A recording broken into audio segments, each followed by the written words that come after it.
Update कयूं पिया कि शेख भुरकियो खां, जिते महबूब सोलंकी जी रिपोर्ट मुताबिक़ शेख भुरकियो भरिसां पबड़ थाणे जे हद ॻोठ मोलान में 6 नामालूम हथियारबंदनि राति जो गुलाम अली भुरगड़ी जे घर में दाख़िल थी घर वासियुनि खे यरगमाल बणाए ॾाठ सनकाए फरार थी विया।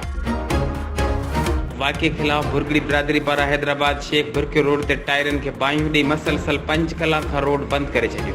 रोड जे ॿिन्ही पासनि खां सवें गाॾियूं बीहजी वियूं। मौक़े ते मुज़ाहिरीन गुलाम अली भुरगड़ी, अली अहमद ऐं ॿियनि जो चवणु आहे त इलाइक़े में बदअमनी उरूज ते आहे। राति जो हथियारबंद घर में दाख़िल थी ॾाठ सनकाए फरार थी विया। जॾहिं मुज़ाहिरीन एसएसपी हैदराबाद DIG हैदराबाद खां नोटिस वठण जो मुतालबो कयो।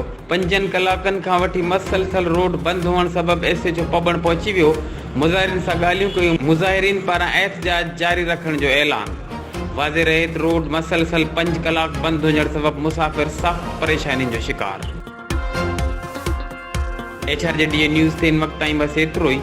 वधीक तफ़सीली ख़बरनि लाइ विज़िट कयो असांजो YouTube चैनल HRJDA न्यूज़।